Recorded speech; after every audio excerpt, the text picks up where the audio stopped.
നമസ്കാരം, എല്ലാവർക്കും മലയാളി വാർത്തയിലേക്ക് സ്വാഗതം. സംസ്ഥാനത്ത് വേനൽ ചൂടിന് ആശ്വാസമായി അടുത്ത 2 ദിവസം മഴയ്ക്ക് സാധ്യതയുണ്ടെന്ന് കേന്ദ്ര കാലാവസ്ഥാ വകുപ്പിന്റെ പ്രവചനം.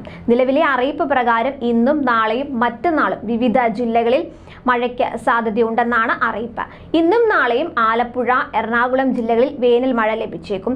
28-ാം തീയതി 3 ജില്ലകളിലാണ് നിലവിൽ മഴയ്ക്ക് സാധ്യതയുള്ളത്. കൊല്ലം, ആലപ്പുഴ, എറണാകുളം ജില്ലകളിലാണ് അന്നേ ദിവസം വേനൽ മഴ ലഭിക്കാൻ ഏറ്റവും കൂടുതൽ സാധ്യതയുള്ളതെന്നാണ് കേന്ദ്ര കാലാവസ്ഥാ വകുപ്പ് പ്രവചിച്ചിരിക്കുന്നത്.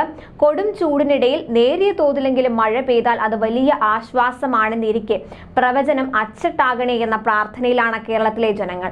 നേരിയ തോതിൽ ഇതിനോടകം തെക്കൻ ജില്ലകളിലൊക്കെ തന്നെ മഴ ലഭിച്ചിട്ടുണ്ട്. അതേസമയം കേരളത്തിൽ കൊടും ചൂടിന് ഇനിയും അയവ് വന്നിട്ടില്ല.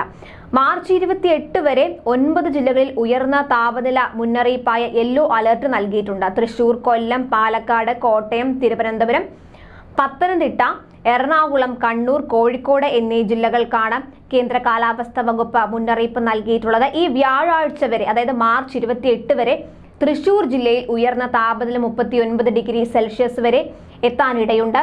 കൊല്ലം, പാലക്കാട് ജില്ലകളിൽ ഉയർന്ന താപനില 38 ഡിഗ്രി വരെയും കോട്ടയം ജില്ലയിൽ ഉയർന്ന താപനില 37 ഡിഗ്രി വരെയും എത്തും. തിരുവനന്തപുരം, പത്തനംതിട്ട, എറണാകുളം, കണ്ണൂർ, കോഴിക്കോട് ജില്ലകളിൽ ഉയർന്ന താപനില 36 ഡിഗ്രി വരെ ഉയരാൻ സാധ്യതയുണ്ടെന്ന് കേന്ദ്ര കാലാവസ്ഥാ വകുപ്പ് അറിയിച്ചു. അതായത് സാധാരണയേക്കാൾ 2 മുതൽ 4 ഡിഗ്രി സെൽഷ്യസ് വരെ കൂടുമെന്ന അർത്ഥം. ഉയർന്ന താപനിലയും ഈർപ്പമുള്ള വായുവും കാരണം ഈ 9 ജില്ലകളിൽ മലയോര മേഖലകളിൽ ഒഴികെ മാർച്ച് 28 വരെ ചൂടും അസ്വസ്ഥതയുമുള്ള കാലാവസ്ഥയ്ക്ക് സാധ്യതയുണ്ടെന്നാണ് അറിയിപ്പ്. പകൽ 11 മുതൽ വൈകുന്നേരം 3 വരെയുള്ള സമയത്ത് നേരിട്ട് ശരീരത്തിൽ കൂടുതൽ സമയം തുടർച്ചയായി സൂര്യപ്രകാശം ഏൽക്കുന്നത് ഒഴിവാക്കണം. പരമാവധി ശുദ്ധജലം കുടിക്കണം. നിർജ്ജലീകരണം ഉണ്ടാക്കുന്ന മദ്യം, അതുപോലെ കാപ്പി, ചായ, കാർബണേറ്റഡ് ശീതള പാനീയങ്ങൾ തുടങ്ങിയവ പകൽ സമയത്ത് ഒഴിവാക്കണം. അയഞ്ഞ ഇളം നിറത്തിലുള്ള കോട്ടൺ വസ്ത്രങ്ങൾ ധരിക്കുക.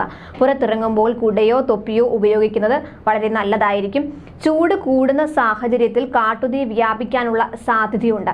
വനമേഖലയോട് ചേർന്ന് താമസിക്കുന്നവരും വിനോദസഞ്ചാരികളും പ്രത്യേകം ജാഗ്രത പാലിക്കണം. കാട്ടുതീ ഉണ്ടാകാനുള്ള സാഹചര്യങ്ങൾ ഒഴിവാക്കണം.